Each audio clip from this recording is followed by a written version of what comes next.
My guest tonight is an absolute surprise package. Now, I'll explain why I say this.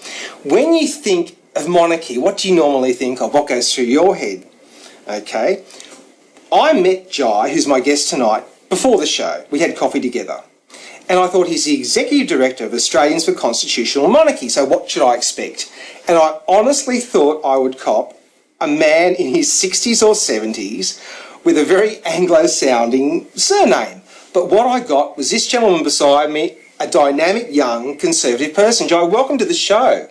Thank you for having me. You are not what I expected. Well, I'm delighted to hear so. and that's a good thing, by the way, because to start with, give me a bit about your background. Well, my background professionally is actually in computing, so I suppose it was a little unconventional how I came to be interested in the issue of constitutional monarchy and politics broadly. And how did you? What drew you towards being a monarchist? Well, I suppose everybody has to have an epiphany, and mine came as a result of dating the secretary, who is now my wife. So she said, of course, to come along to a few functions because she was, of course, involved. And I really hadn't considered the issues at all, as I think most young people haven't. So when I actually took the time to consider these issues, I actually saw that our system of government is actually, firstly, very important, but I thought it was the right system for Australia. So I wanted to get more involved, and I suppose that the computing skills that I had developed were very applicable in that sense to try and reach young people on this topic, which is having surprising success. Well, so you use your IT experience to spread your message, basically. Absolutely.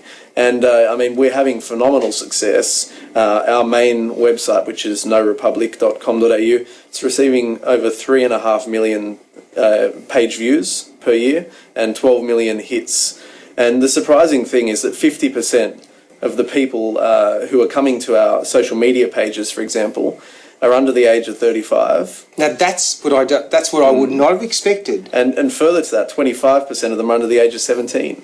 That's amazing. So but what do you think that says? Do you think they're actually supporting you, or they're just curious as to what you people could be about? What I think is that young people haven't been exposed to the issue at all.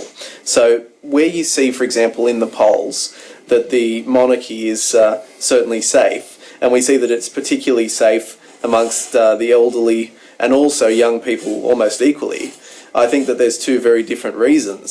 So, for example, the elderly, I think, are, how can you say it, strong constitutional monarchists, as where young people are just not informed on the issue and they wouldn't consider changing it when they don't understand it. So why change something that works, basically? That's right. And so what we're doing is we're educating them and saying, well, you're not supporting a republic, perhaps this is why. And it's the same we see as well with people who are new to Australia. They've come a lot of the time from republics, and I think that they recognise the benefits of our system and say, well, we've got something that works here, why would we want to change it? But see why it seems crazy? Like, my surname's Barbeliuk, yours is Martinkovits, right?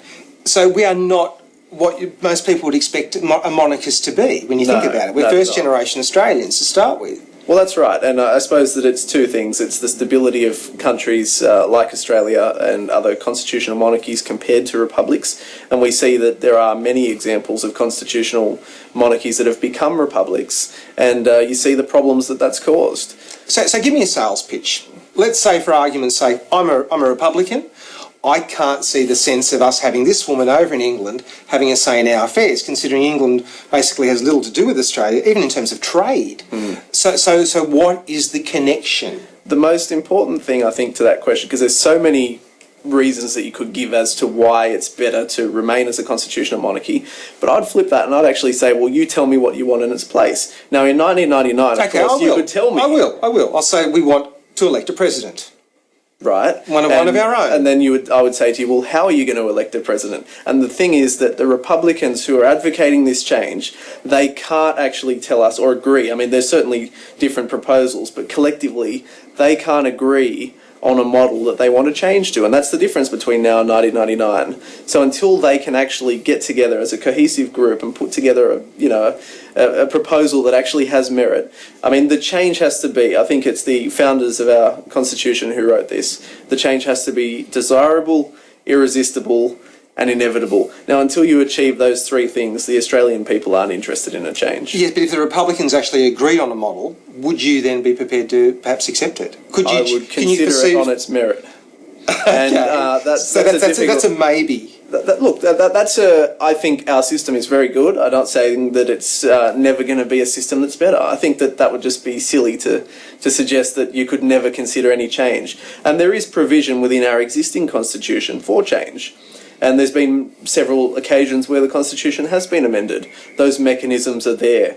But I think that our founding fathers were very smart to build the Swiss-style referendum into our Constitution where it's difficult to change. So unless that change is very worthwhile, it's not going to happen. Because going back to that 99 referendum, from memory, and please pick me up if I'm wrong on this, each state did not approve it, did they? Absolutely. It was pretty unanimous. Complete disapproval of that system. But the Republicans will argue it's just because the model was flawed.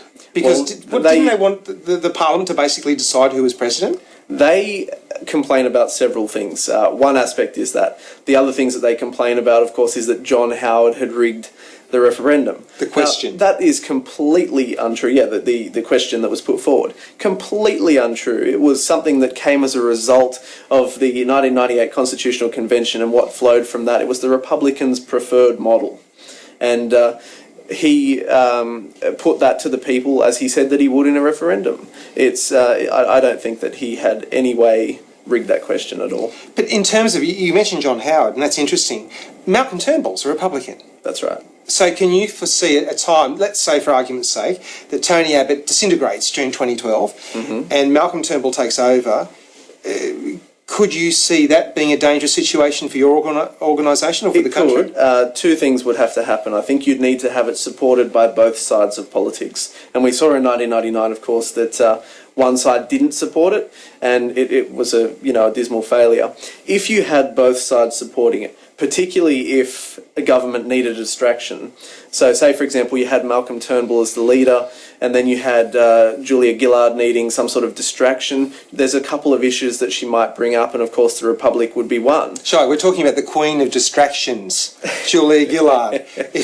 Now, there is a woman who likes a distraction and from the real issues. And of course, she's got Bob Brown to contend with as well, and he's certainly a strong Republican if he had his way. We have the ultimate minority government. Half the Labor Party hates the other half of the Labor Party. So I always say 25% of the Parliament is controlling the joint. Yeah. So that's another issue. So if all the stars aligned, then perhaps we'd have a little bit of a battle on our hands. But I mean, if the polls is anything to go by at the moment, Australians, particularly the young and the elderly, are just not interested in a republic. It's not getting anywhere anytime soon. You don't think it's because of apathy? Because Australians are naturally apathetic people. Yes, apathy is a big part of it, particularly with the young, as I was mentioning before. I think that anyone who is old enough to have considered this issue in 1999 would have a view one way or another. And I think the default position for those who are too apathetic to consider it is no. I think that they're just not wanting to trust the politicians. And why would they? Okay, but let's say they did change the model for a republic and they suddenly said, Australians, you can elect your president. Do you think that would suddenly be a game changer? We would have to change our message that we've put forward. And of course, we've been saying, say no to the politicians' republic, which is the way that it was put forward in 99. If it was direct election, then it may be more attractive to the people. But of course, what's the problem with that is the politicians don't want it. Because the only reason that they want it is to further their influence and their power, and to give that power to someone directly elected by the people. There's no attraction to them. So it's a catch-22, and that's why the Republicans are so divided, and they're not going to get anywhere with it. So monarchists are generally working to the same game plan, but the Republicans aren't. That's right. I mean, we are defending the status quo. That's the difference. We don't have to agree on a united position other than that we want to keep what we've got. I'm sure that if we were trying to design a constitution from scratch, that may be a little more difficult to achieve. But it's like someone asked Professor David Flint, who's our national convener, and said, what would happen if there was a republic? Would you help the Republicans to devise the best model. And they were very surprised when we turned around and said, well, yes, if there was a Republic, of course, we would try and help them to find the best model. And I think Republicans are a lot more, a lot less cohesive than monarchists. Jai, quickly, before we go to the break, tell people where to go to find out more about your organisation. So just remind them. Of course, we're going to norepublic.com.au, which is having a lot of success, or of course you can phone us in the national office, which is 0292512500. When we come back from this break, Jai will have his other hat on. Be back soon.